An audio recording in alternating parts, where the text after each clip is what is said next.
श्री भागवत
भगवान की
कृष्णात् परम किमपि तत्त्वहं न जाने। नारायणं नमस्कृत्य नरं चैव देवीं सरस्वतीं व्यासं ततो जयमुदीरये। जय जय श्री राधा रमण, जय जय कमल किशोर, जय गोपी किशोर प्रभु, जय जय माखन चोर। श्री बांके बिहारी लाल भगवान की जय, श्री हनुमान जी महाराज की जय, शंकर भगवान श्रीमद् भागवत महापुराण की जय। आइए कथा के पूर्व मन और वाणी को पवित्र करने के लिए तो 4 मिनट हरि नाम संकीर्तन तो आप सभी लोग हमारे साथ में गाएं। राधे राधे राधे गोविंद राधे,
छोटे छोटे भाई बहन, श्रेष्ठ महाभाग यजमान परिवार,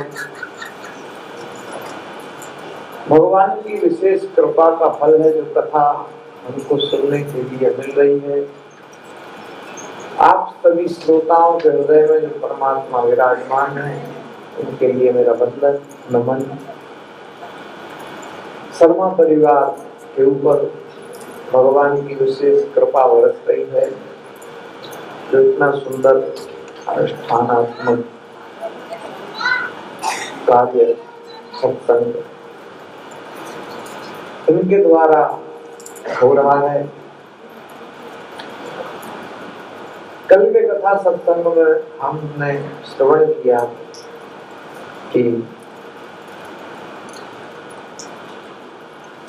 भगवान श्री कृष्ण ने कहा कि गिरिराज जी का पूजन करो।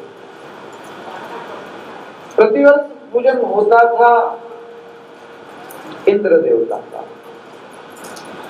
लेकिन श्री कृष्ण ने कहा कि इस बार इंद्र का पूजन नहीं, इस बार तो श्री गिरिराज जी का पूजन होना चाहिए। प्रकृति के साथ तालमेल बना करके चलो, भगवान श्री कृष्ण यही समझा रहे। क्योंकि कर्म से व्यक्ति का जन्म हो रहा है, कर्म में व्यक्ति विलीन होता है, सुख दुख मनुष्य को कर्म के आधार पर ही प्राप्त होते। देव देव आलसी पुकारा, प्रसिद्ध चौपाई। कर्म करना पड़ता है, देवताओं के भरोसे तो कुछ नहीं हो सकता। कर्म करिए, जो व्यक्ति कर्म करता है उसके साथ संसार की सारी शक्तियां लग जाती हैं। श्री कृष्ण ने कहा है गिरिराज जी का पूजन होना चाहिए। कर्म ना जायते व्यक्ति, कर्म से व्यक्ति का जन्म है।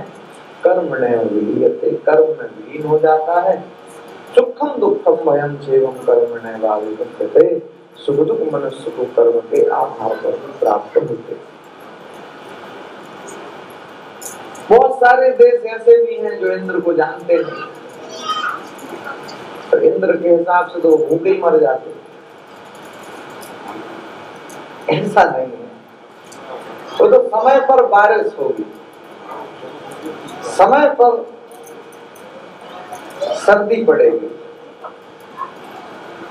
वो तो जो होना है वो होना है, क्योंकि सबसे ऊपर परमात्मा है। उन्होंने ये विभाग देवताओं को दे दिए। जल का विभाग दे दिया वरुण देवता के लिए, धन का विभाग दे दिया कुबेर के लिए, लेकिन सबसे ऊपर तो परमात्मा है। बाकी इन विभागों को बांट दिया गया। कई बार होता है अधिकारी अपनी मनमानी करने लगता है, तो ऐसे ही है। बहुत बार इंद्र को भी अभिमान हो गया, तो भगवान ने इंद्र के अभिमान को भी समाप्त किया। तो इसी के लिए भगवान ने ये लीला की। पद में व्यक्ति के जीवन में मद आ जाता है। बड़ा पद है इंद्र का, कई बार नहीं बहुत बार इंद्र को मद हो गया। केवल अपने लिए देवता सोचते। अब उसमें चाहे विश्वामित्र की समाधि तोड़नी पड़े तो तोड़ दो,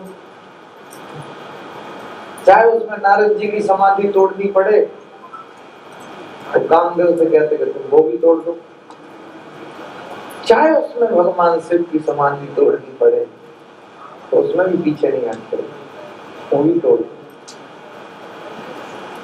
बस अपना काम सिद्ध होना चाहिए। चाहे मंथरा की बुद्धि को बिगाड़ना पड़े तो भी बिगाड़ दो,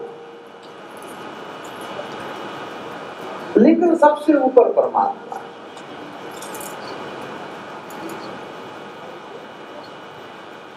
श्री कृष्ण ने कहा इंद्र का यज्ञ नहीं, इस बार तो गिरिराज जी का पूजन होना चाहिए। सबको बात जमी अपने घर में नाना प्रकार के पकवान बना करके ले लेकर के गए हैं और श्री गिरिराज जी को भोग लगाया। एक रूप से भगवान स्वयं गिरिराज में समाहित हो गए। भगवान पार है, घबराए, बोले तुम्हारा देवता प्रसाद भी बचने देगा कि नहीं? कृष्ण ने कहा तुम सब चिंता मत करो, ये डबल करने वाले हैं। और वास्तव में गिरिराज की डबल ही करते। आज का व्यक्ति एक कदम पैदल नहीं चलना चाहता, लेकिन गिरिराज जी की परिक्रमा लोग करने के लिए जा रहे हैं, पैरों से कर रहे हैं, लेट करके कर रहे हैं, उसको दंडौती परिक्रमा बोलते हैं। बड़े बड़े सेठ, बड़े बड़े धनपति, बड़े बड़े उद्योगपति गिरिराज जी की शरण में जाकर के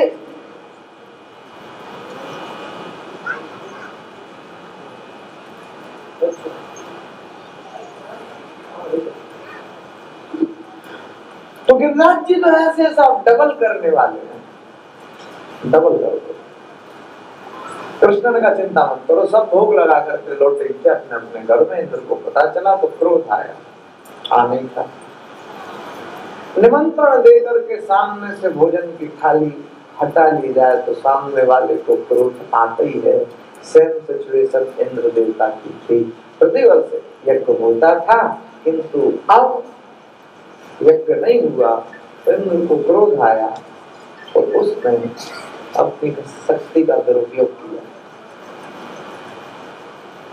बारिश बरसाओ, इतनी बारिश बरसाओ तो ब्रज बह जाए, और बारिश बरसने लगी साहब। इतनी बारिश बरसी, इतनी बारिश बरसी, इतनी बारिश बरसी, ब्रजवासी तो घबरा गए। गोविंद रक्षा करो। भगवान श्री कृष्ण ने कहा तुम सब इधर हमारे पास क्यों चले आ रहे हैं? चलो श्री गिरिराज जी की शरण में वही हमारी रक्षा करे। बातें बनाने में कृष्ण फंसते। कृष्ण ने कहा सुनो, जब मैं रात में सोया तो मुझे सपने में गिरिराज बाबा दिख गए। तो कह रहे थे कोई समस्या आए तो हम उठा लेना, हमारा वजन हल्का हो जाएगा। एक काम करो, अब तुम गिरिराज जी को उठाओ। बोले भाले ग्वाल बाल ब्रजवासी सब गिरिराज जी को उठाने लगे। तो भगवान बीच में जाकर के खड़े हो गए और कनिष्ठ की दावनी पर भगवान ने इतने बड़े गिरिराज पर्वत को धारण कर लिया। श्री गिरिराज धरण देव की तो ऐसी महिमा। गिरिराज जी को उठा करके भगवान खड़े हुए हैं, शोभा बड़ी प्यारी है। सबने अपनी अपनी लकड़ियां लगाई, अपनी अपनी लकड़ियां गिरिराज जी के नीचे ही लगा दी। कभी लकड़ियों से पर्वत उठा, लेकिन भोले भाले ब्रजवासी पर्वत तो दूर, लकड़ियों से तो पत्थर भी नहीं उठ सकता, बड़ा सा टूट जाएगी लकड़ी। लेकिन ब्रजवासी भोले भाले हैं, यही कारण श्री कृष्ण खड़े हुए। बारिश बरस रही है, मौसम में बदलाव हो रहा है, क्लाइमेट इज चेंज, और बारिश इतनी बरस रही है, इतनी बरस रही है। कृष्ण खड़े तो बाल में कहते ये थोड़ा हाथ नीचे करो, ये माखन मिश्री खा लो। भगवान ने कहा पागल, हाथ नीचे करेंगे तो पर्वत ही नीचे आ जाएगा, तुम बहाने मत बनाओ। तुम्हारा हाथ सबको छोड़िए, हमारी लकड़ियां कुछ नहीं। कृष्ण ने कहा देखो तुम जानते नहीं हो भगवान हो। बोले ऐसे कैसे भगवान? तो देखो नागासुर मारा, बकासुर मारा, सक्टासुर मारा, पूतना को मारा। एक ने कहा ऐसे तो मरी हुई पूतना में हम ना 2-4 लकड़ियां लगाई तो हम भगवान। अरे बोले तो समझते ही नहीं।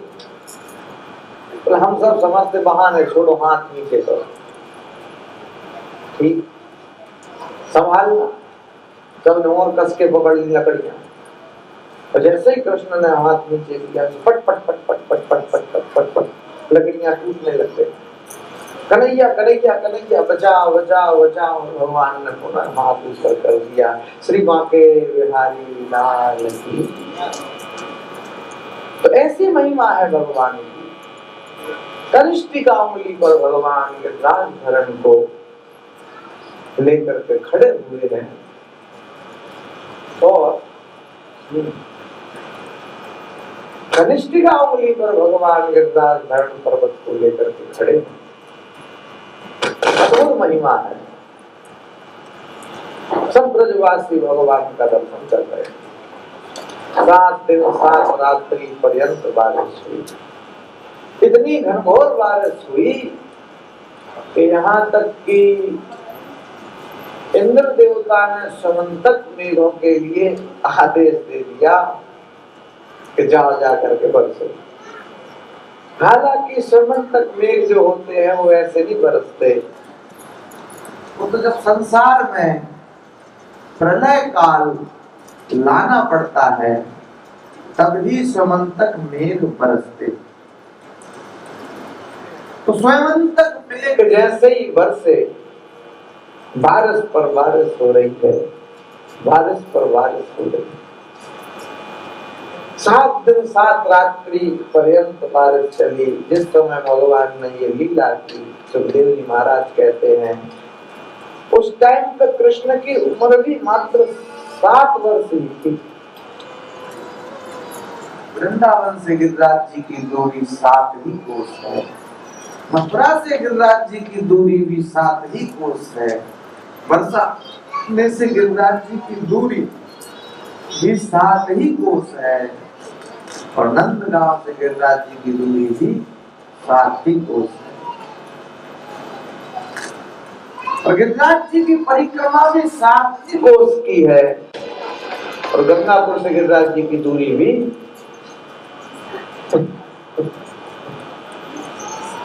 7 कोस नहीं है, ज्यादा है।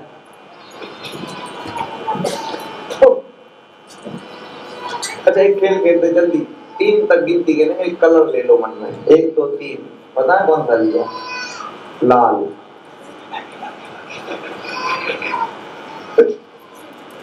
तो गिरिराज जी की जो दूरी है, गिरिराज जी की परिक्रमा जो है वो 7 ही कोस की है। एक कोस पर 3 किलोमीटर होता है, मतलब 21 किलोमीटर हो गया, इतनी परिक्रमा।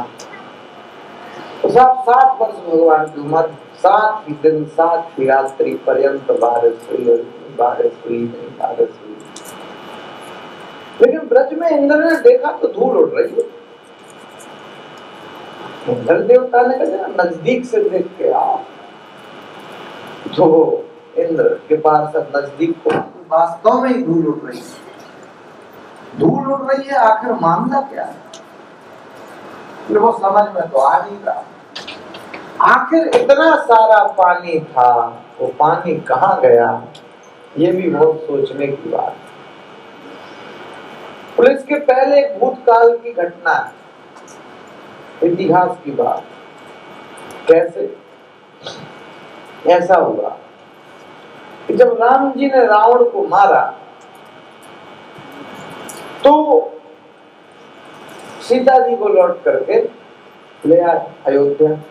सीता जी ने कहा कि कोई ब्राह्मण देवता को हमको भोजन जमाना है। तो ब्राह्मण देवता सीता महाराज पधारिए, आपका निमंत्रण। अब सीता जी ने प्रसन्नता में बहुत सारा भोजन बना लिया था। बहुत सारा भोजन बना तो लिया, किंतु ब्राह्मण देवता ने जरा सी खाया और निकल गए। थोड़ा सा खा के ही निकल गए। तो कहा सीता जी ने राम जी से, आपसे तो एक भी काम ठीक से नहीं होता, आपसे तो एक भी काम ठीक से होता ही नहीं। भाई कोई बढ़िया से ब्राह्मण देवता को बुलाते, इन्होंने तो कुछ खाया ही नहीं। चलो अब क्या बिगड़ा है, अब बुला लेंगे। तो ऐसे ही हुआ। एक दिन की बात है, भगवान श्री राम घूम रहे थे और उनको अगस्त ऋषि दिखाई दे गए। अगस्त ऋषि के चरणों में प्रणाम किया और कहा महाराज निमंत्रण है। अगस्त ऋषि बहुत ज्यादा खुश हो गए। पता है क्यों? खाने पीने में बिल्कुल फर्स्ट है अगस्त ऋषि, यानी उनका आज तक कोई रिकॉर्ड ही नहीं तोड़ पाया। हालांकि खुराक तो बहुत लोगों की अच्छी रहती है। कहते हैं मथुरा के चौबे जब खाते थे तो 4 पाई उनके साथ चलती थी, तो इतना खाते थे कि वो उठ ही नहीं पाते थे, तो सीधे 4 पाई पे ही लुढ़क जाते थे। फिर 4 लोग उठा करके उनको उनके घर छोड़ने को जाते थे। हालांकि खुराक तो बहुत लोगों की अच्छी। अब कुंभकर्ण कोई देख लो, 6 महीने का एक दिन में ही खाता, देखो टीवी दिखाओ, और 6 महीने सो जाता, तो एक दिन जागता। हालांकि कुछ लोग कह रहे थे महाराज हनुमान जी ने सोने की लंका जलाई, तो सोना जलता है क्या? तो बात तो ठीक। सबसे पहले तो ये समझो, कोई भी चीज प्योर सोने की नहीं होती, उस पे ऊपर पत्ता चढ़ा रहता है सोने का। वृंदावन में भी सोने का जो खम्मा है, नर से सोने का खम्मा रंगनाथ जी के मंदिर में, तो अब ऊपर पत्ता चढ़ा है, भीतर तो वो लकड़ी का ही। तो हालांकि कहते तो उसको सोने का ही खम्मा है, तो ऐसे ही है। तो सोना तो जलता ही नहीं, हनुमान जी ने सोने की लंका कैसे जला दी? एक संत ने कहा, बोले नहीं महाराज सोने की लंका थी, शब्दानामा नहीं कर सके। इतने सोने वाले थे कि 6 महीने सोता और एक दिन जागता, इतने सोने वाले थे, वो सोने की लंका थी। वही तो हनुमान जी ने देखा कि शयन किए देखा कपिते ही, मंदिर बहुन दीख वै देही। सोई है सब। जागृत आदमी तो एक है लंका में, कौन? यही समय में भीषण जागा, वो जागृत। जागृत वही है जो परमात्मा के नाम को निरंतर जप रहा है, जो परमात्मा के नाम के निरंतर पुकार रहा है, वही तो जागृत है। यानसा सर्वभूतानां तस्यां जागृति संयमी। इसलिए संत लोग बार बार कहते जाग जाओ, जाग जाओ। अब जागने का अर्थ क्या है? अब आप कहो हम जागे ही, तो जागने का अर्थ ये नहीं है। जागने का अर्थ है कि ज्ञानी बनो, समझदार बनो, सत्य को जानो। क्या सत्य है? जिस दिन तुम सत्य को जान जाओगे उसी दिन तुम जागे हुए मान जाओगे। तो ऐसा हुआ साहब के देखा तो अगस्त ऋषि से राम जी ने कहा बोले निमंत्रण तो पधारियो। अगस्त ऋषि खाने पीने में फर्स्ट नंबर के हैं, यानी इतने हैं कि एक बार समुद्र पी गए थे, सोच लो आप। अगस्त ऋषि एक बार समुद्र पी गए। अगस्त ऋषि का जन्म हुआ था घड़े से, इसलिए एक उनका नाम है कुंभज ऋषि। और खाने पीने में जोरदार। जब कहा कि निमंत्रण है तो अगस्त ऋषि पहुंच गए।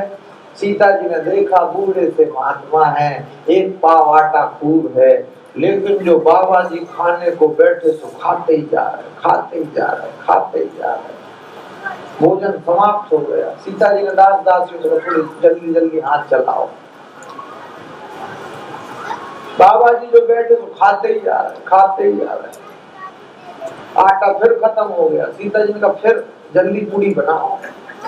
बाबा जी जो बैठे तो खाते ही जा रहे। सीता जी ने सोचा प्रयास कर ले, हाथ जोड़ के बोले बाबा जी भोजन मध्य पानी ग्रहणा, भोजन के मध्य में पानी ग्रहण करना चाहिए।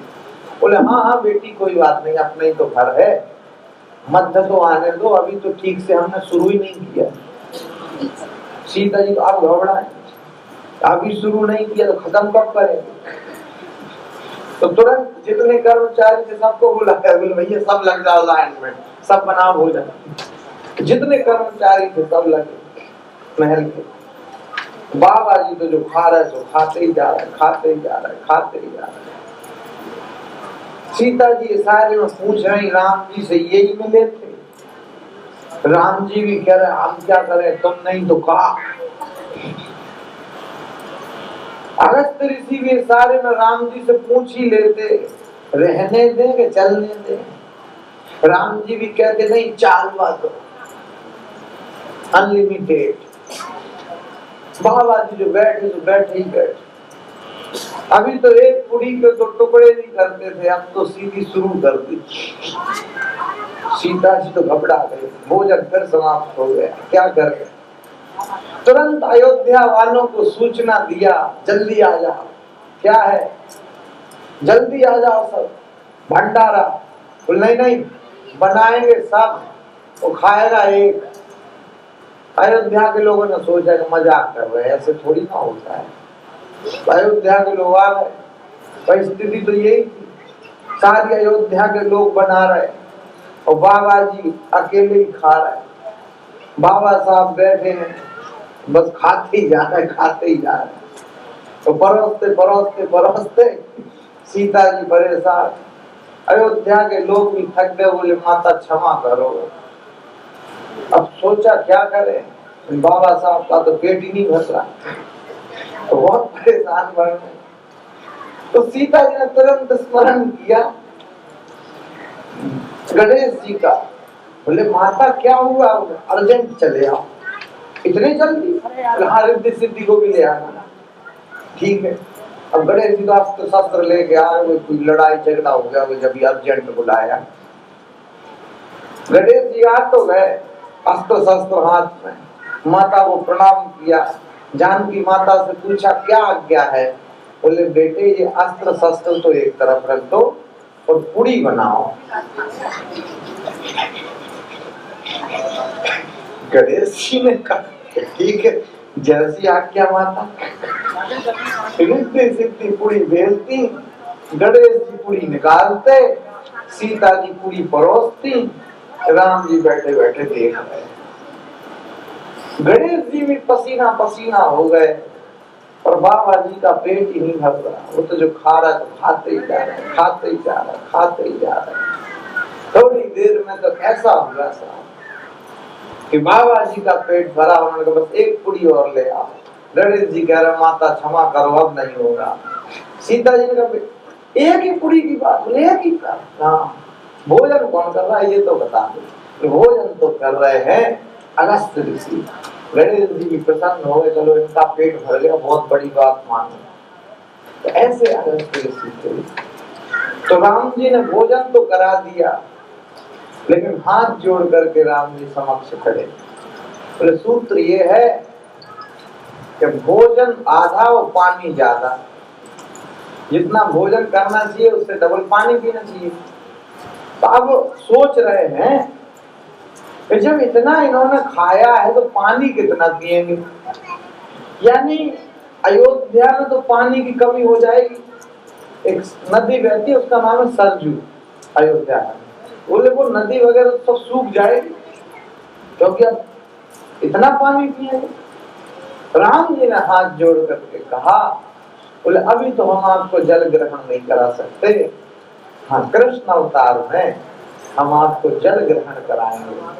जब इंद्र देवता बारिश करेंगे कोपित होकर के, उस स्थिति में वो जो जल है उसको आप ग्रहण करना है। जैसी आपकी आज्ञा। तो जब से प्यासे बैठे हैं कौन? बोले श्री अगस्त, जब से प्यासे बैठे। और आज जब पानी बरसा है तो उस पानी के लिए अगस्त ऋषि ने पान किया है, ऐसी महिमा। स्क्रिप्ट पहले लिखी जा चुकी है, वही क्या क्या करना है, वो क्या क्या होगा।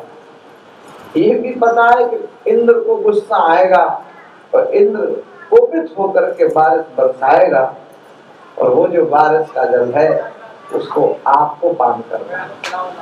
कृष्ण को पूरी लीलाओं का पहले से ही पता है। राम अवतार में ही डिसाइड हो गया कि मेरे लिए कृष्ण अवतार में आखिर क्या क्या करना है। कोई संत कह रहे थे जो काम राम अपने कार्यकाल में पूर्ण नहीं कर पाए, कुछ काम पेंडिंग में पड़े थे, उसको श्री कृष्ण ने पूरा कर दिया। एक संत ने तो कहा नहीं, जब घी सीधी उंगली से नहीं निकला तो उंगली को टेढ़ा कर दिया। राम सीधे थे और कृष्ण टेढ़े थे, एक ही है, लेकिन राम मर्यादा के वशीभूत थे। इस वजह से कुछ कार्य ऐसे थे जो राम नहीं कर सकते थे, बाकी कृष्ण तो कृष्ण थे। तो इस वजह से भगवान कृष्ण की ऐसी महिमा है। जब भगवान कृष्ण गिरिराज धरण पर्वत को लेकर के खड़े हैं, 7 दिन 7 रात्रि बीत गए, अखंड पानी बरसा, घनघोर पानी बरसा। जल के लिए अगस्त जी पान करते थे, समय बीता, इंद्र देवता आए हैं, लज्जित होकर के भगवान के सामने सुंदर स्तुति की है।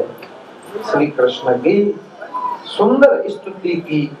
भगवान श्री कृष्ण इंद्र से प्रसन्न हो गए। विशुद्ध सत्तम तव धाम शांतम तपोमयम ध्वस्त रजस्तमस्कम मायामयोहं मूर्तम प्रवाहो नाविद्यते ते अग्रहानुबंधम्। विशुद्ध सत्व आपका जो स्वभाव है, तो आप सत्य स्वरूपी हैं। तब धाम शांतम, आपका स्वभाव एकदम शांतिमय है। शांताकारम भुजगशयनम पद्मनाभम, ऐसा भगवान का स्वभाव। मायामयोहं गुण संप्रवाहो, माया जो है वो आपके पाद पद्मों की, मतलब चरणों की दासी है। ना विद्यते ते अग्रहाणुबंधम्, छोटे बालक अगर कुछ गलती कर देते हैं, कोई त्रुटि कर देते हैं, तो परमात्मा क्षमा कर देते हैं। ऐसे कृपा के सागर है भगवान। तपोमयम ध्वस्त रजस्कम मायामयोहं गुण संप्रवाहो। भगवान श्री कृष्ण प्रसन्न हो गए और इंद्र को भगवान ने क्षमा कर दिया। देखिए, इंद्र को क्षमा कर दिया, जबकि ब्रह्मा जी ने क्षमा नहीं किया। ब्रह्मा जी की जो स्तुति है वो इंद्र देवता की स्तुति से ज्यादा अच्छी है, लेकिन ब्रह्मा जी को भगवान ने क्षमा नहीं किया, इंद्र देवता को क्षमा कर दिया। ऐसा क्यों? बोले वही छोटे मोटे अपराध क्षमा कर दिए जाते हैं, बड़े अपराध क्षमा नहीं होते। तो बोले हम समझे ही नहीं। बात ये है तो भगवान श्री कृष्ण कहते हैं कि मुझे प्रिय क्या है, ब्रजवासी वल्लभ सदा मोरे प्राण आधार। मुझे ब्रजवासी अतिशय प्रिय है, गाय बछड़े ये अतिशय प्रिय है। और ब्रह्मा जी ने यही गलती की, ग्वाल वालों का गाय बछड़ों का हरण किया और भगवान से दूरी हो गई। इस वजह से भगवान ज्यादा क्रोधित हो गए, जबकि गलती इंद्र देवता ने भी की, लेकिन ग्वाल वाल गाय बछड़ों की कृष्ण से दूरी नहीं हुई। फिर बोले नजदीक और आ गए। कैसे? उन्हें एक ही पर्वत के नीचे सारे ग्वाल बाल गाय बछड़े एक ही पर्वत के नीचे सब ऐसे नजदीक और आ गए। इस वजह से भगवान ने इंद्र को तो क्षमा कर दिया, लेकिन ब्रह्मा जी को क्षमा नहीं किया था। ऐसा लिखा है कि तीन परिक्रमा करके ही ब्रह्मा जी भाग गए थे। त्रिपरिक्रम पादयो, कल हम लोग चर्चा कर ही चुके हैं इस विषय में। तो इंद्र को भगवान ने क्षमा कर दिया। इंद्र प्रणाम करके भगवान को चला गया। 56 प्रकार के भोजनों का भोग क्यों लगता है, ये भी मन में प्रश्न तो आते ही। भाई 60 लग जाए, 108 लग जाए, तो 56 ही क्यों? ऐसा हुआ कि जिस समय भगवान ने पर्वत को उठाया तो वो टाइम था, तो उस समय यशोदा मैया कृष्ण को 8 बार भोजन कराती थी एक दिन में। अब सोच लो आप, तो 7 दिन उठा करके रखा, तो 8 का 7 में गुणा कर दो, कितना आ गया? 56 आ गया। अभी भी बड़े बड़े मंदिरों में अष्टयामी सेवा चलती है। वल्लभाचार्य जी पुष्टि मार्गीय मंदिर है, उसमें अष्टयामी सेवा चलती है। भाई 8 बार आरती होती है, 8 ही बार भगवान को भोग लगता है, अष्टयामी सेवा। तो 8 बार भोजन कराते, 7 दिन भगवान ने पर्वत को उठा करके रखा, 8 का 7 में गुणा करो तो हो गया 56। बस तब से ही 56 प्रकार के भोग भगवान को लगने लगे। यशोदा मैया ने कहा भाई 7 दिन हो गए, 56 प्रकार के भोजन तो बनेंगे और वो उनको खाना पड़ेगा। तब से ही 56 भोग प्रसिद्ध हो गए और गिरिराज जी को 56 भोग लगते हैं। 56 प्रकार का भोजन का भोग लगता है। ऐसी बढ़िया श्रीनाथ जी का अद्भुत, श्रीनाथ जी वो उनको कुछ ना कुछ भोग लगता ही रहता है। बढ़िया भोजन भोजन है, भोजन का भोग भगवान को लग गया, फिर तो वो प्रसाद बन गया। भोजन करते करते गिर जाए तो कोई उठा के नहीं खाता, प्रसाद लेते लेते गिर जाए उसको पुनः उठा करके खा लिया जाता है। जगन्नाथ के भात को जगत पसारे हाथ, ऐसी महिमा है साहब। तो इस प्रकार से भगवान ने अपनी अद्भुत लीलाएं की हैं। समय काल कुछ बीता है, ब्रजवासी आनंदित हैं, भजन में मस्त रहते। आइए हम सब भी प्रभु के नाम का भजन पूजन करते। अरे रोज थोड़ा थोड़ा हरि का भजन करे, रोज थोड़ा थोड़ा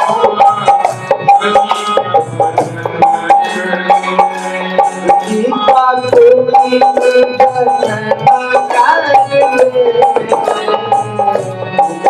का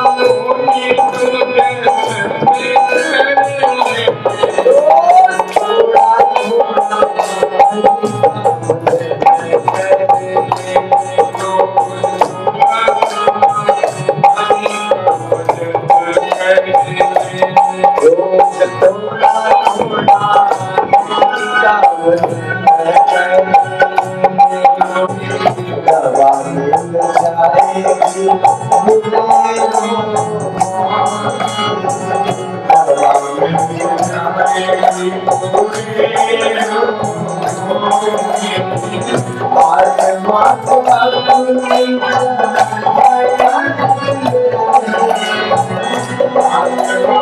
भजन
बताऊं।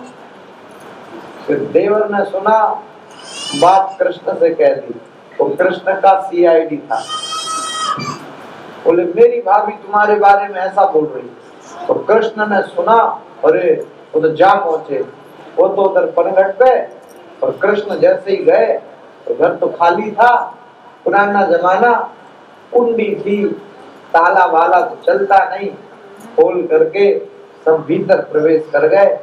पहले 10 खड़े, फिर 9, फिर 8, फिर 7, 6, 5, 4, 3, 2, सबसे ऊपर कृष्ण। इतनी बड़ी मटकी थी माखन की, उस मटकी को नीचे उतारा और सबने खाया, लेकिन माखन अधिक था, सबका तो पेट भर गया। तो कृष्ण अब क्या करें? बोले देखो ये आलसी है, यानी गाय के गोबर से लीपन तक नहीं कर सकती है घर में, ऐसी आलसी। एक काम करो, जिसका कुछ अन्न खाया उसका कुछ काम भी करना चाहिए। तो बोले क्या करें? बोले कुछ नहीं तो माखन से ही लीपन कर दो, गोबर नहीं है तो माखन है, इससे ही लीप दो। तो सबने लीपन कर दिया, ग्वाल मंडली साथ में कृष्ण के।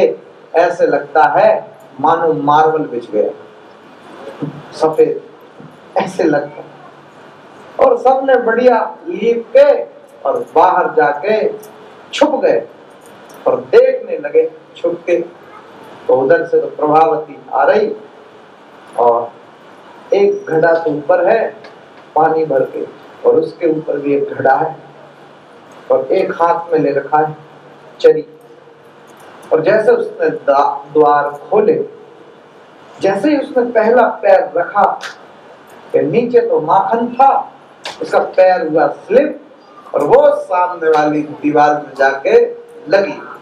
ऊपर की मटकी जैसे ही नीचे गिरी, पानी और माखन एक हुआ, खड़ी हुई, एक पैर आगे बढ़ाया, फिर धड़ाम से नीचे गिरी, जैसे तैसे बाहर निकली और सीधे लड़ने को पहुंच गई। यशोदा मैया। कौन? बोले मेरा नाम प्रभावती है। उसका तकिया कलाम था, बात बात में कहती थी मेरा नाम प्रभावती है। अच्छा हाँ प्रभावती, क्यों क्या हुआ? देख लो तुम्हारे लाला की करतूत, ये मेरी हड्डी पसली तोड़ के रख दी इसने, ये ऐसे गिराया है। तो यशोदा जी ने पूछा कृष्ण से, तुमने गिराया? बोले एक बात बताओ प्रभावती, तुमने क्या मुझे देखा था? बोले देखा तो नहीं था, पर तुम्हारे सिवा कोई दूसरा ये कर ही नहीं सकता। तो बोले देखो, यशोदा जी ने कहा जिस दिन देख लो उस दिन कहना, अभी तो हम क्या करें, अभी कुछ नहीं कर सकते, जब रंगे हाथों पकड़ना तब मेरे को बताना। और प्रभावती तो उस दिन सही मौका लगाने के चक्कर में कि ये रंगे हाथों पकड़ा जाए माखन चोरी, तो उसने भी क्या किया चालाकी की, अपनी सखियों से द्वार तो बंद करवाए और भीतर छुप गई लकड़ी लेके। तो कृष्ण को खबर मिली कि बोले कोई नहीं है घर में। तो कृष्ण आ गए, हाँ कुंडी तो बंद है, खोला द्वार खोले, अंधेरा सा था। पहले 10 खड़े हुए, फिर 9, 8, 7, 6, 5, 4, 3, 2, सबसे ऊपर कृष्ण। तो जो मटकी को पकड़ा, और प्रभावती तो छुपी थी कोने में, तो लकड़ी लेके जैसे ही वो निकली, अरे भागो भागो प्रभावती आ गई, भागो भागो भागो। वो सब भाग गए, अकेले कृष्ण लटके। तो अभी नीचे गिरे तो भी चोट लगे, तो अभी लटके। प्रभावती ने कहा क्यों, तुम्हारी माँ को बुलवाएं? वो कह रही थी रंगे हाथों पकड़ना तो बताना मेरे को, बुलाएं? तो कृष्ण ने कहा जब तक तुम ऊपर से नीचे ही गिर जाऊंगा, जब तक तुम बुलाओगी। तो बोले पिटवाना है, माँ से पिटवा लेना, तुम्हारा मन भर जाएगा। मना कब करते, नीचे तो उतारो। बोले नहीं हम लटके ही रहो। अरे बोले नीचे गिर जाऊंगा, चोट लग जाएगी। बोले उस दिन मेरे को चोट लगी तो? अरे बोले तुम तो प्रभावती बड़ी थी, मैं तो छोटा हूँ। अरे तो कुछ नहीं, तुम लटके ही रहो। अरे बोले नहीं उतार तो लो। तो ऐसे अपनी साड़ी का पल्लू किया, छोड़ो। अरे गिरा नहीं देना, अरे नहीं गिराएंगे, पकड़ लेना। अरे गिराया तो तुझे तेरी सास की कसम, नहीं गिराएंगे, छोड़ो, छोड़ा। उसने कृष्ण को ऐसे पकड़ा, और पुराना जमाना था तो बड़ा घूंघट लगाते थे, तो इतना बड़ा तो घूंघट लगा रखा है, और कह रही मेरा नाम प्रभावती है, उसका तकिया का नाम था। कृष्ण को ऐसे पकड़ रखा है और चली जा रही, ग्वाल बाल सब पीछे दौड़ लगा रहे हैं, सारे गांव के लोग देख रहे हैं भाई क्या हुआ। तो कृष्ण सोच रहा है माँ बहुत पीटेगी, अभी क्या करें। तो कृष्ण ने चालाकी की, तो कृष्ण ने कहा प्रभावती मेरा ना ये वाला हाथ छोड़ के तुम ये वाला हाथ पकड़ लो। बोले कुछ नहीं, ऐसे ही चलो। बोले पिटवाना है पिटवा लेना, मन भर जाएगा, मना थोड़ी ना कर रहे, बस ये इतने हाथ को जम से पकड़ रखा है, ये लाल लाल हो गया मेरा हाथ, तो ये वाला हाथ छोड़ के और मेरा ये वाला हाथ पकड़ लो।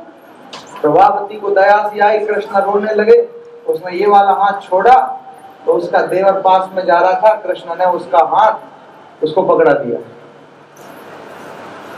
प्रभावती के देवर का हाथ पकड़ के उसने प्रभावती को पकड़ा दिया, लो तुम्हारा है, तुम्हें समर्पित, जाओ। अभी इसको पता नहीं, घूंघट लगा रखा है, तो बाहर क्या घटना घटी तो कुछ आइडिया नहीं, कुछ पता नहीं, तो बस अपने देवर का हाथ पकड़ करके पहुंच गई। इधर से कृष्ण पहुंच गए और माँ बैठी है, इतनी देर से कहाँ था। तो कृष्ण ने कहा घूम रहा, ये गोपियां ना मुझे चोर चोर कहती है, मैं बहुत परेशान हो गया हूँ, बाहर निकलना बंद हो गया। तो माँ ने गोद में बिठा लिया, अब तेरे से कोई चोर कहे तो मेरे से बुरा और कोई नहीं। कृष्ण ने कहा वाह ठीक, माहौल तो बन गया। तो गोद में बिठाए और इतनी देर में तो आ गई प्रभावती, और जैसे ही आई तो वो कहती ओ यशोदा मैया। बोले हाँ कौन? बोले मैं तो प्रभावती। बोले हाँ इधर आओ, देखो तुम्हारे लाला ने क्या किया। बोले क्या किया? बोले रंगे हाथों पकड़ा, उस दिन आप कह रही थी कि जिस दिन माखन चोरी करते रंगे हाथों पकड़ा जाए उस दिन मुझे बताना। तो हाँ, तो अभी मैं इसको पकड़ के लेके आई हूँ। तो बोले देखो प्रभावती मेरा नहीं है, तो तुम्हारा नहीं है तो क्या मेरा है? ये तुम्हारा ही तो है। तो यशोदा मैया ने कहा इधर नंद बाबा वगैरह तो कोई है नहीं। बोले नहीं। हाँ तो ये घूंघट उठाओ और जरा देखो वो कौन है। और जैसे उसने घूंघट उठा के देखा तो वो तो उसका देवर। अरे बंदर तू कहां से आया? तो उसने कहा भाभी आप ही तो पकड़ के ले आई मेरे को। प्रभावती को काटो तो खून न निकले। और कृष्ण ने कहा प्रभावती जी जय श्री कृष्ण। अरे वो तो बोले ही नहीं, ऐसे वो लौट के गई। कृष्ण ने कहा भैया मैं अभी थोड़ा घूम के आता हूँ, माँ ने कहा जा। वो कृष्ण ने लगाई दौड़, और कृष्ण ने कहा अब की बार तो तुम्हें तुम्हारे देवर का हाथ पकड़ाया, अब की बार हमसे पंगा लिया तुम्हारे पति देवता का हाथ तुम्हारे हाथ में थमा देंगे। तो ऐसी नटखट लीलाएं भगवान श्री कृष्ण करते हैं। थोड़े से बड़े हो गए और जैसे ही रास्ते से जा रहे थे तो किसी के घर में सत्यनारायण की कथा थी, तो बढ़िया बढ़िया भोजन बनता, तो कृष्ण को सुगंधी आई, तो कृष्ण जा पहुंचे थोड़ा प्रसाद दे दो। बोले अभी कथा होगी सत्यनारायण की फिर प्रसाद बटेगा, आज तो मेरे पति देवता का जन्मदिन है तो इस वजह से हम ये सब बना रहे हैं। तो कृष्ण ने कहा ठीक है थोड़ा थोड़ा जितना भी बनाओ आप वो सब मेरे लिए रख लेना, अभी हम गाय चराने के लिए जा रहे हैं। ठीक है। और जब गाय चरा के लौटे तो प्रसाद वगैरह कुछ बचा नहीं। तो कृष्ण ने पूछा कुछ ही नहीं है? बोले कुछ नहीं बचा। ये ठीक नहीं किया, हम पहले कह के ही गए थे, बोल के ही गए थे, तुमने सब बांट दिया सब खिला दिया, की बात है। तो दोनों में तू हो गए। बोले हम तुम्हें देख लेंगे। बोले जाओ देख लेना जाओ। गोपी ने दरवाजे लगा दिए और कृष्ण गुस्से में। अभी रात में पति देवता आए, पति पत्नी दोनों सो रहे, जन्मदिन मनाया था, हारे थके। कृष्ण वृक्ष के ऊपर चढ़े, लगाए छलांग, खिड़की के द्वार से भीतर हो गए और पति देवता की दाढ़ी को पकड़ करके, पत्नी की चोटी को पकड़ करके कस के बांध दिया। और रात में पति देवता को जैसे ही लगी प्यास तो उन्होंने कहा अरे पानी पिला। तो जैसे ही मैं पानी पिलाने के लिए उठी, अरे क्या कर रही है, क्या कर रही है, क्या कर रहे हो, क्या कर रहे हो, क्या कर रही है, क्या कर रही है, क्या कर रहे हो, क्या कर रहे हो। हमारे पति देवता आधे कमरे में चोटी के साथ ही खिसक गए। 70% दाढ़ी के बाल हमारे पति देवता के समाप्त हो गए। माता ऐसे कृष्ण ने किया। मैया ने उठाई लकड़ी और इतना पीटा।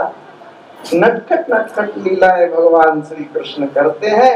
समय काल कुछ बीता है, भगवान श्री कृष्ण थोड़े से बड़े हुए हैं। तो एक बार ऐसा हुआ कि नंद बाबा सो रहे थे, तो अर्धरात्रि में उनकी आंख खुल गई साहब। और जैसे ही वो आधी रात में जागे, अब देखो पुराने जमाने में घड़ी वगैरह तो होती नहीं थी, तो पहले तो अंदाज से ही चलता था काम। तो साहब ऐसे ही हुआ, वो आधी रात में ही जाग गए। उन्होंने सोचा सवेरा हो गया। कई बार होता है, अपनी भी नींद खुल जाती है, जैसे ही देखी घड़ी, अरे आजकल घड़ी भी बंद सी हो गई, मोबाइल का जमाना आ गया, कैलकुलेटर खत्म है, घड़ी खत्म है और टार्च खत्म है, ये सब कुछ नहीं आ गया मोबाइल। जेब में पैसा भी लोग आजकल नगद नहीं रखते, फोन पे करते, पेटीएम। ठीक है, तो ऐसा हुआ साहब के अर्धरात्रि में ही उनकी आंख खुल गई। तो जैसे ही उनकी नींद खुली तो वो स्नान करने के लिए जाने लग गए। हालांकि धर्म शास्त्र कहते हैं कि रात्रि में किसी जलाशय पे स्नान नहीं करना चाहिए, रात्रि में किसी वृक्ष से फल नहीं तोड़ना चाहिए, रात्रि में किसी पौधे से फूल को नहीं तोड़ना चाहिए। रात्रि एक्चुअली में सोने के लिए ही होती है, तो रात्रि में ये सब क्रियाएं वर्जित बताई गई। फूल नहीं तोड़ो, फल नहीं तोड़ो, जलाशय में स्नान नहीं करो। जैसे ही यमुना में स्नान करने लगे, वरुण के दूत घूम रहे थे, वरुण देवता के दूतों ने पकड़ा, जंजीरों में जकड़ा और ले जाकर के कैद खाने में बंद कर दिया। नंद बाबा वरुण देवता के कैद खाने में बंद। भगवान श्री कृष्ण नींद से जागे, 8 बज रहे। यवान को क्या ज्यादा नींद आती, वृद्ध को नींद कम आती है, ये मामला हो जाता है। तो उम्र के साथ नींद का लेना देना होता है। वैसे आपने देखा होगा, छोटे बच्चे ज्यादा सोते हैं, तो वृद्ध आदमी वो बहुत कम सोते। जैसे जैसे उम्र बढ़ेगी वैसे वैसे नींद में कटौती होती जाएगी। यहाँ तक कि बिल्कुल छोटा बच्चा होता है जिसका जन्म ही हुआ है, तो 24 घंटे में से 23 घंटे तो सोएगा, 1 आध घंटे को आंख खोल देगा। ज्यादा सोते हैं, इसलिए बच्चों की नींद ज्यादा होती है, फिर जवान की भी ज्यादा होती है। और उम्र बढ़ते बढ़ते बढ़ते बढ़ते बढ़ते मतलब बुढ़ापे में वही 2-3-4 घंटा की नींद बचती है, 2-3-4 घंटा की। जब देखो, जब दादाजी जागी रहे, आहट मिल जाती है। जब देखो, जब हालांकि अब उस पर उनका तो कोई दोष नहीं, नींद ही खत्म हो चुकी, तो अभी क्या करें। हालांकि कुछ तो नींद की गोली खा के हो जाते होंगे बढ़िया, बाकी उम्र से नींद का लेना देना है। तो दूसरी बात है कि जिस हिसाब का काम करोगे उस हिसाब की नींद आएगी। कई बार बहुत मेहनत का काम कर लेते तो ऐसे सो जाते तो बिस्तर की जरूरत ही नहीं पड़ती। किसी ने कहा कि जमीन पर लेट जाते हैं, सिराने हाथ रखते हैं, और हम तो अपना बिस्तर तकिया हमेशा अपने साथ रखते हैं। तो होता है। तो ऐसे ही मतलब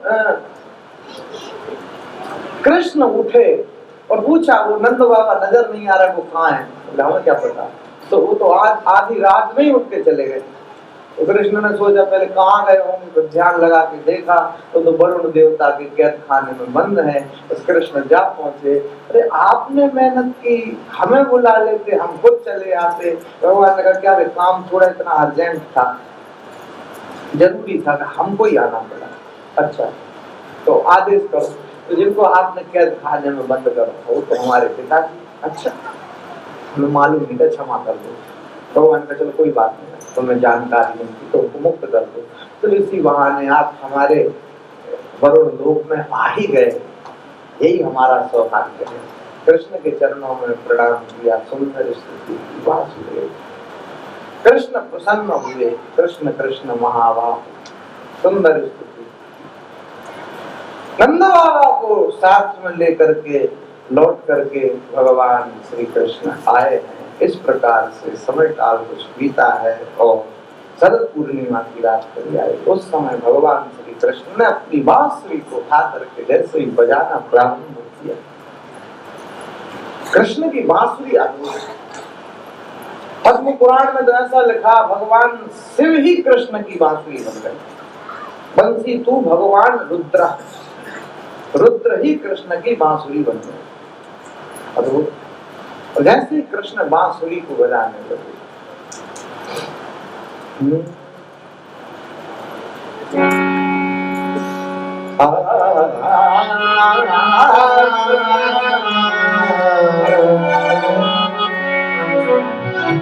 बंसी विभूषण करान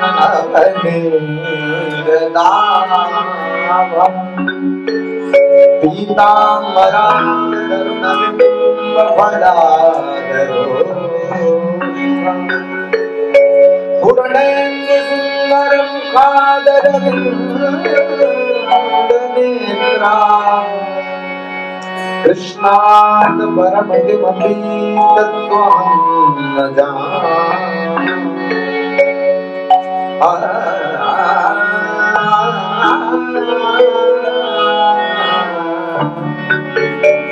गजब की बांसुरी बजती है वृंदावन बसैया, मैं तारी मुरली की करूं कन्हैया।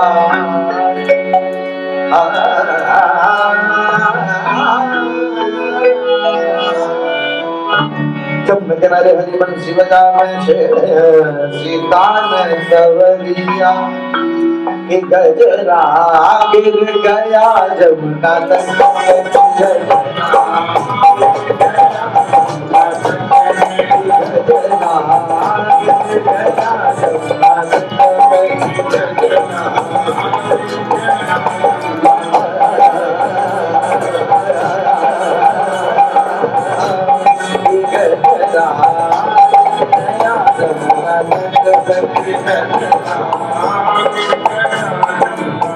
यमुना किनारे बंसी बजावे सीता सवरिया, यमुना किनारे हरि बंसी बजावे तेरे सीता सवरिया, यमुना किनारे बंसी बजावे तेरे सीता सवरिया,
किनारे हरि बंसी बजावे तेरे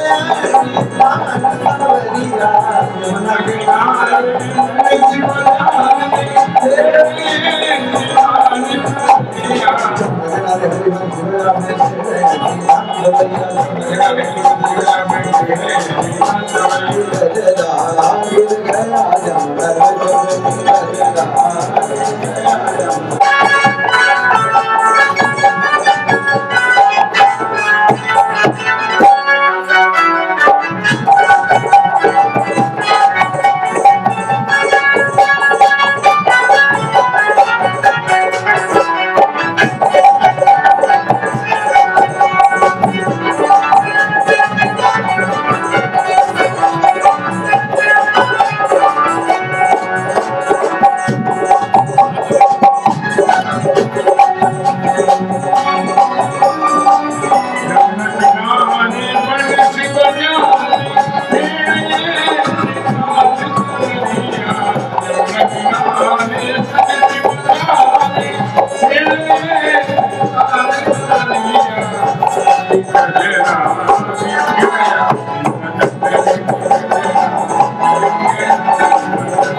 शरद पूर्णिमा की रात्रि अति श्रेष्ठतम है।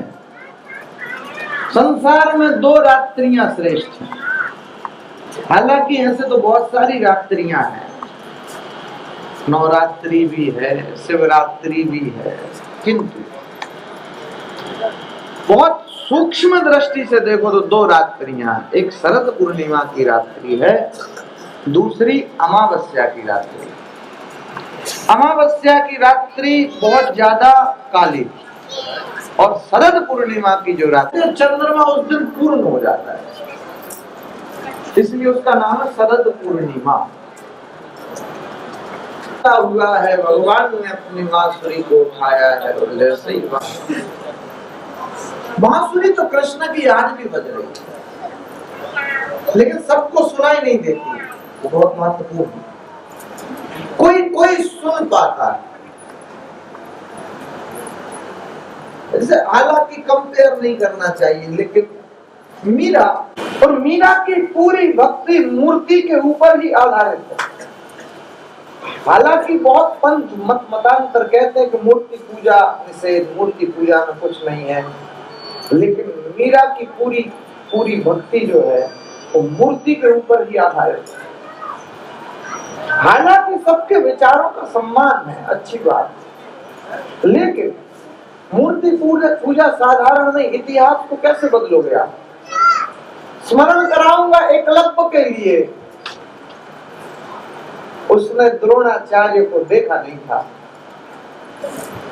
केवल एक मूर्ति बना दी मिट्टी की द्रोणाचार्य की, और उसी मूर्ति के सामने अभ्यास किया और अति श्रेष्ठतम धनुर्धर एकलव्य। कथा तो सबने सुनी होगी, बिल्कुल शॉर्ट में सुनिए।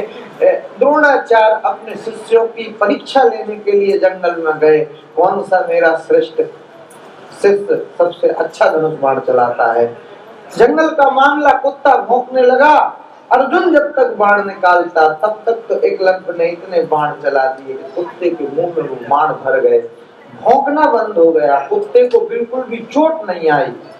ये दृश्य देख करके प्रसन्न हो गए द्रोणाचार्य। बुद्धि में भी निपुण हो कि कुत्ते को तुमने जान से नहीं मारा, भौंकना बंद हो गया। ये अद्भुत प्रतिभा है। तुम्हारे गुरु का नाम क्या है? एकलव्य ने कहा श्री द्रोणाचार्य जी महाराज।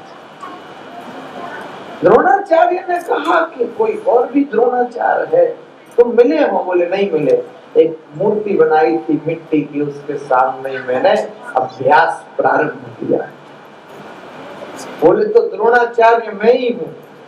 फिर कथा तो सब जानते ही हैं, उन्होंने बातों में उलझा लिया, अंगूठे को मांग लिया गुरु दक्षिणा में, और एकलव्य ने काट करके अंगूठा दे दिया, दाएं हाथ का अंगूठा। ये भीड़ जो जाती है तो वो धनुष बाण चलाते हैं तो आज भी अंगूठे का प्रयोग नहीं करते, वो ऐसे चलाते हैं 2 उंगलियों से पकड़ के, उसको निषेध मानते हैं। वो कहते हैं कि है ही नहीं, इससे कोई काम लेते ही नहीं। भील जो जाति अभी भी है तो वो इसका प्रयोग नहीं करते। मूर्ति साधारण नहीं है। मूर्ति मीरा की पूरी भक्ति जो है वो मूर्ति के ऊपर आधारित है। हालांकि मेरे से ज्यादा जानकारी तो आपको होगी मूर्ति के विषय में।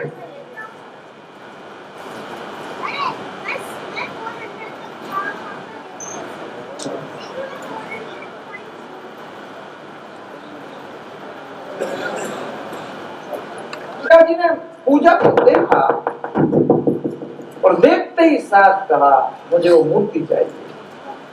कहते इतनी रोई मीरा, इतनी रोई, माता पिता समझाते समझाते परेशान हो गए, लेकिन वो चुप ही नहीं होती। बाजार गए, कितने कितने गुड्डा गुड़िया खिलौना खरीद करके दे दिए, लेकिन मीरा जी चुप ही नहीं होती। रैदास जी ने पूछा आप बताइए क्या हो गया, क्यों बालिका रो रही? बोले महाराज रो भी इसलिए रही है कि हम इच्छा भी पूर्ण नहीं कर सकते। क्या हो गया? बोले जिस मूर्ति का आप पूजन कर रहे हैं उसके लिए ही रो रही। कहती है मुझे वही मूर्ति चाहिए। अभी बाजार से कितने कितनी मूर्तियां खरीद के हमने इसको दे दी, लेकिन नहीं मानती, जिद पकड़ रखी। अभी क्या करें? रैदास जी ने कहा कोई बात नहीं, हम यही मूर्ति इसको दे देते। परम संत रैदास दे दी।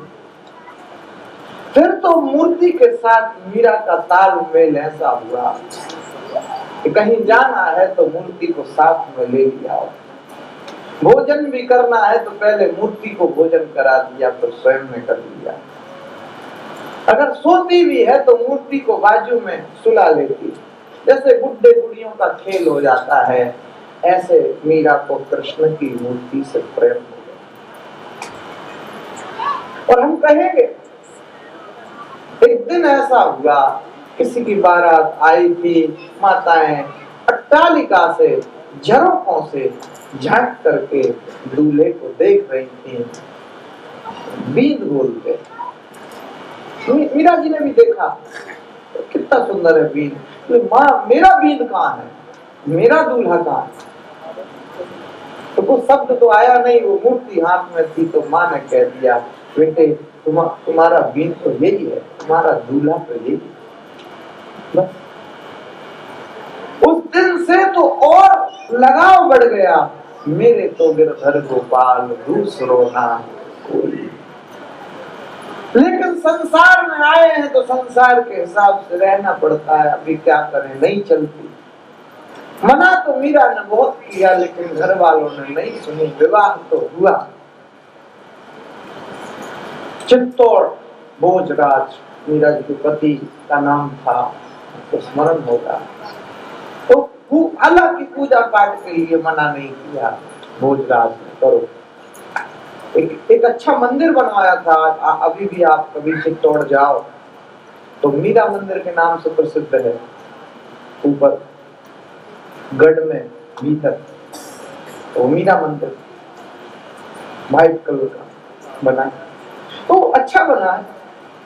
तो वो मीरा जी के लिए खास तौर से बनाया था।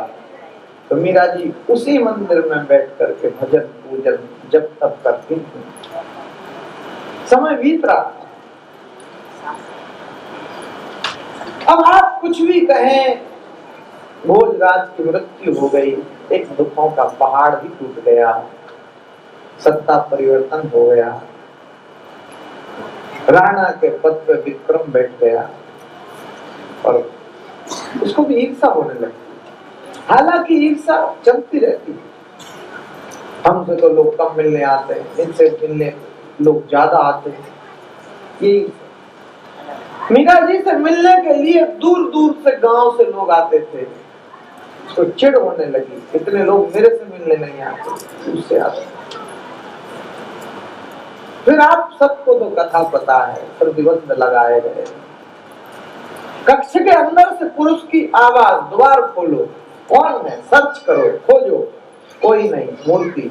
ये क्या है? मूर्ति।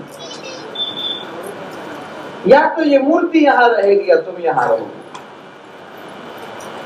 बोले मूर्ति और हम दोनों ही इस महल को छोड़ के चले जाएंगे। उसके पूर्व ही विष का प्याला भेज दिया। मीरा जी को पता था, हंस करके विष के प्याले को पान कर लिया। वो विष का प्याला मीरा जी को मार न सका, उस विष के प्याले ने मीरा को अमर बना दिया। सर्प को भेजा है, उस सर्प में भी मीरा को कृष्ण दिख रहे हैं। यह अद्भुत भक्ति। छोड़ना पड़ा राज्य के लिए, लेकिन प्रसन्नता पूर्वक, दुखी होकर के नहीं। महलों में पली बन के जोगन चली, मीरा रानी दीवानी कहाने लगी, तो गली गली हरि गुण गाने लगी। ऐसे मानेगा, छोड़ ही दिया राज्य के लिए और श्री वृंदावन धाम गई। वहां राजा ने फिर एक षड्यंत्र किया, पहरेदारों को लगा दिया, भीतर जा नहीं सकती। और मीरा तो ऐसी तल्लीन भक्ति में, अरे जो पहरेदार खड़े थे रोकने के लिए, वो ही मीरा को देख करके प्रभु भक्ति में लीन हो गए। मगन भये हरि रूप निहारी। और मीरा जी भीतर गई, भगवान के दर्शन किए, कुछ दिन वृंदावन में निवास किया।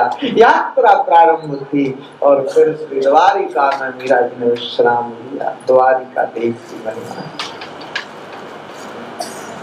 समय बीतता गया, फिर सत्ता परिवर्तन हुआ।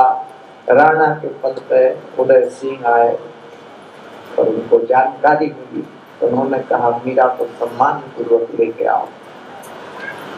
पहले तो मीरा जी से प्रार्थना की आप चलो, लेकिन मना कर दिया। तो अब की बार 1000 ब्राह्मणों को भेज दिया, लेके ही आना, वरना भूखे वहीं बैठ जाना, धरने पे खाली हाथ नहीं आना।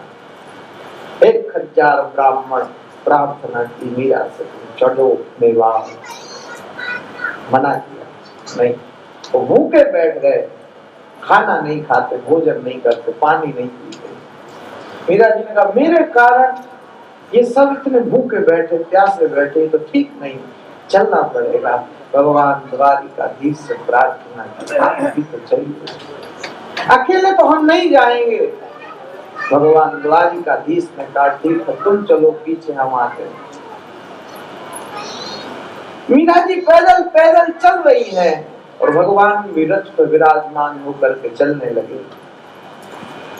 भगवान ने कहा कि देखो पीछे मुड़ के नहीं देखना। मीरा जी ने कहा नहीं देखेंगे, पीछे ही है। जिस दिन पीछे मुड़ के देखोगी उसी क्षण खड़े हो जाएंगे, फिर नहीं जाएंगे। आगे आगे मीरा जी चलती, पीछे पीछे भगवान द्वारिकाधीश चलते। श्रीनाथ द्वारा बिल्कुल बॉर्डर पे ही पड़ता है, गुजरात और राजस्थान की श्रीनाथ जी। उधर तक तो मीरा जी आ गई भगवान द्वारिकाधीश को लेके, लेकिन श्रीनाथ द्वारा मीरा के मन में आया कि भगवान का एक नाम छलिया भी है, तो ऐसा तो नहीं शायद मेरे से कहो तुम चलो हम आ रहे और वो आ ही ना रहे। शायद हो भी सकता है, क्योंकि छलिया भी एक नाम। तो जैसे ही उधर मीरा जी ने मुड़ करके कृष्ण को देखा, उस वहीं भगवान द्वारिकाधीश खड़े हो गए, फिर आगे नहीं बढ़े। मीरा इतनी रोई, ये क्या हुआ, मैंने भगवान के ऊपर ही शंका करी। रोते रोते सशरीर मीरा में भगवान में समाहित हो गई। शरीर के समय कुछ भक्त ऐसे हुए जिनका शरीर कहाँ गया ये भी पता नहीं चला था। कुछ भक्त ऐसे अद्भुत हुए जिनके शरीर का भी पता नहीं चला। मीरा उनका शरीर कहाँ गया। लोगों ने मूर्ति में से चुनरी को निकला हुआ देखा और अनुमान लगाया कि सदगति हो गई, मुक्ति हो गई। मीरा जी के शरीर का कुछ पता नहीं चला। ऐसे ही बंगाल में चैतन्य महाप्रभु हरि बोल हरि बोल हरि बोल कहते कहते भगवान जगन्नाथ स्वामी में समाहित हो गए। ऐसे ही बहुत सारे भक्त ऐसे हुए, भगवान में सशरीर समाहित हो जाना ही सायुज्य मुक्ति।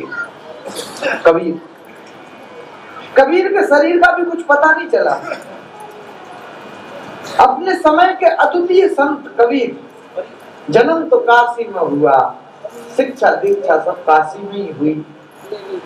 हालांकि कबीर का जो ज्ञान था वो किताबी ज्ञान नहीं था, इसलिए तो कबीर कहते, तुम कहते कागज की लेखी, और मैं कहता निज नयन की देखी। किताबी ज्ञान नहीं था, वास्तविक ज्ञान था। इसलिए तो कबीर ने कहा कि पोथी पढ़ पढ़ जग मुआ, पंडित भयो न कोई, ढाई अक्षर प्रेम के पढ़े तो पंडित कोई। कबीर का जो ज्ञान था वो बड़ा अलौकिक था, अद्भुत था।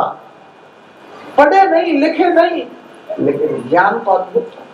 लोग अभी भी पीएचडी करते हैं कबीर के दोहों के ऊपर। ऐसे कबीर जन्म काशी में हुआ, बड़े काशी में हुए, लेकिन जब बुढ़ापा आया तो उन्होंने कहा मैं काशी में मरना ही नहीं चाहता। लोगों ने कहा आप भी गजब कर रहे।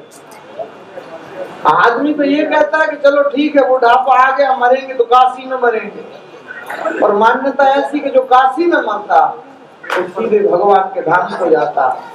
ऐसी मान्यता। तो आप भी गजब कर रहे, कह रहे काशी में नहीं मरेंगे। कबीर ने कहा अगर काशी में मरा धाम को चला गया तो धाम का प्रभाव है, मैंने जिंदगी भर राम के नाम को जपाया तो उसका प्रभाव क्या होगा। इसीलिए तो काशी नहीं, तो फिर पास में एक जगह 100 किलोमीटर दूर मगहर, उधर के बारे में ऐसी मान्यता थी कि इधर जो मरता है वो सीधे नरक में जाता है। कबीरदास जी ने उस जगह को चूज किया, स्वीकार किया, लेकिन इधर मरेंगे। और अद्भुत 1 साल तक मगहर में कबीर रहे, और फिर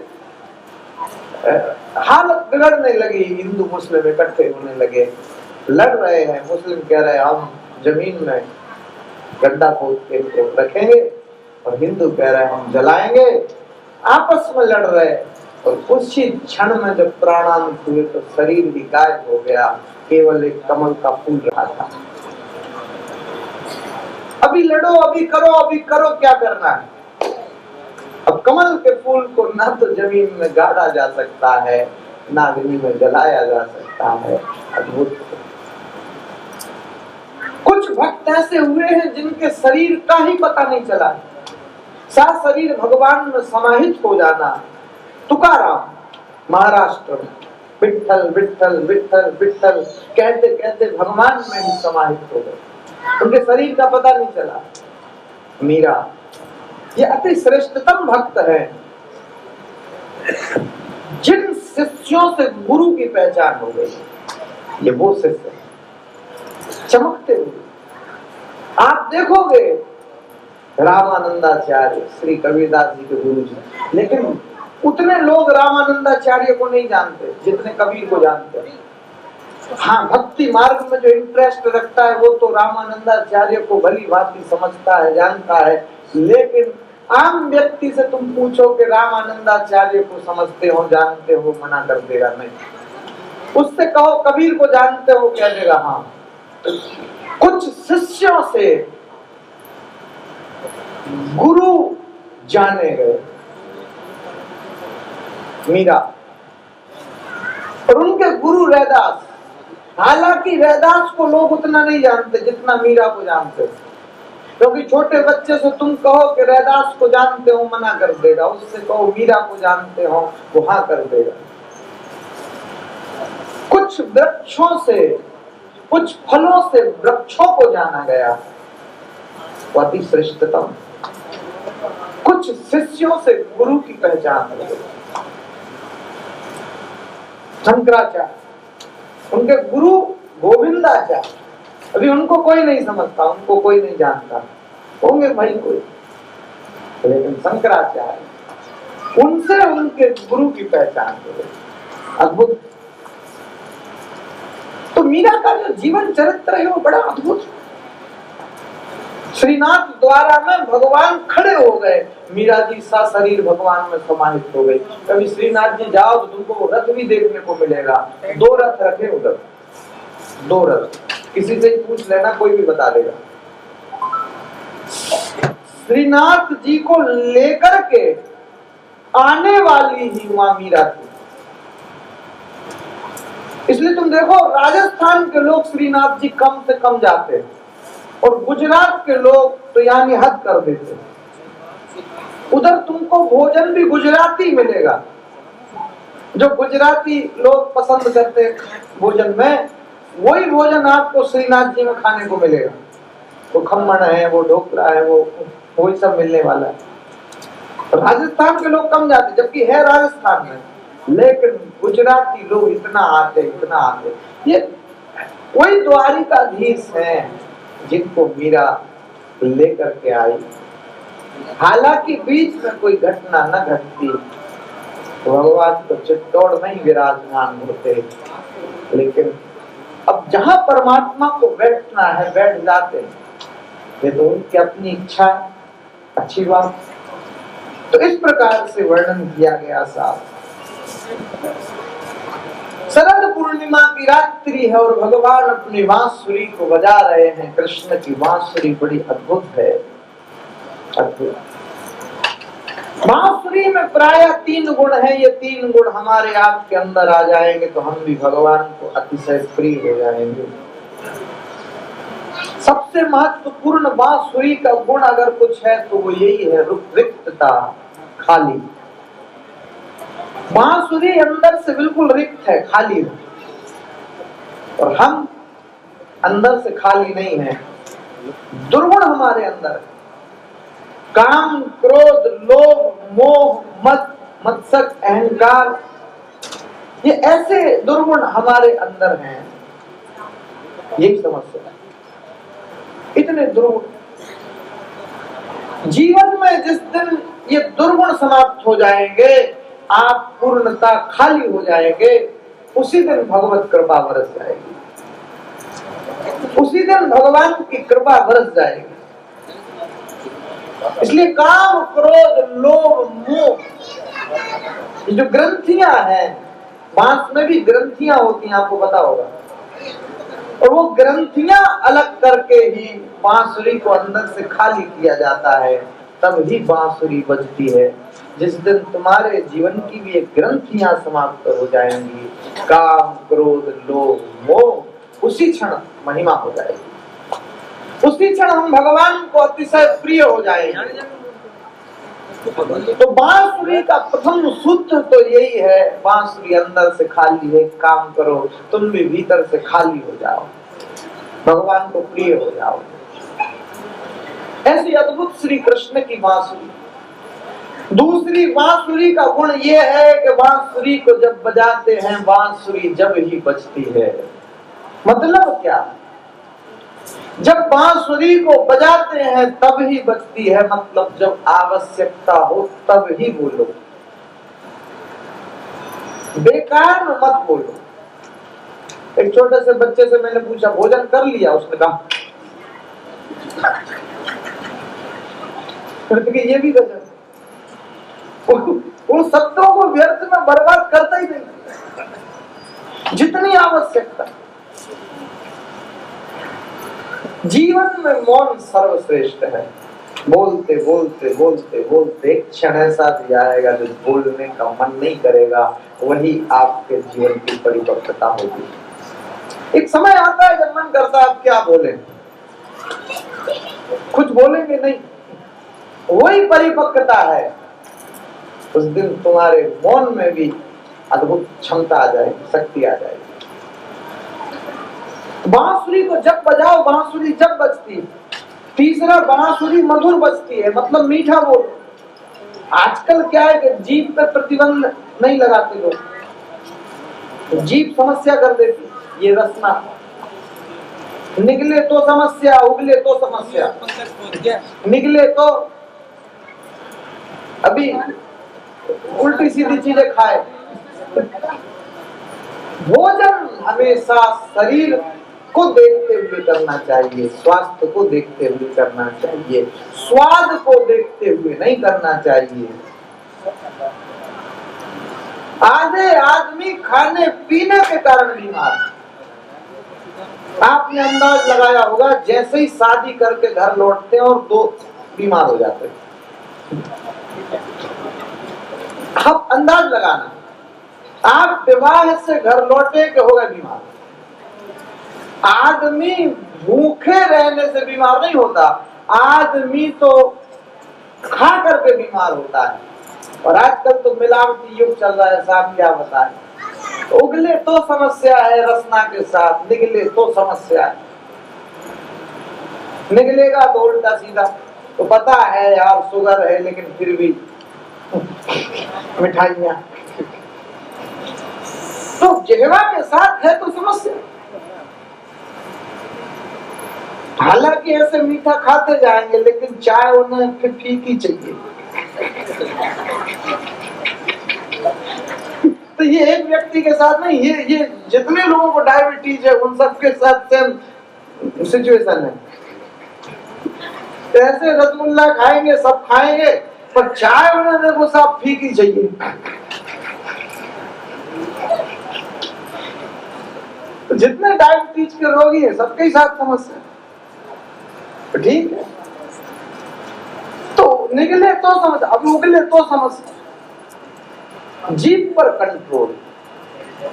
बांसुरी में 3 गुण अच्छे हैं, अंदर से खाली है 1 गुण। दूसरा, जब बजाओ तब बजती है, मतलब जब जरूरत हो तब बोलो। तीसरा गुण, जब भी बजती है तब भैया मधुर ही बजती है, मतलब मीठा ही बोलना चाहिए। मधुर मधुर बोलिए, मीठा मीठा बोलिए। मीठा खा नहीं सकते हो तो मीठा बोल तो सकते हो, मधुर बोलो, मीठा बोलो। मुख के लड्डू में जितने चाय खिलाते जाओ, तुम्हारा क्या जाना है। मधुर बोलिए, मीठा बोलिए, अच्छा बोलिए, सुंदर बोलिए, आनंद। 3 गुण बांसुरी में है, वो गुण हमारे जीवन में आ जाए तो हम भी भगवान को अतिशय प्रिय हो जाए। अपने आप को कृष्ण को समर्पित कर दो। बड़ा प्यारा सा भजन है, गाएंगे आनंद के साथ।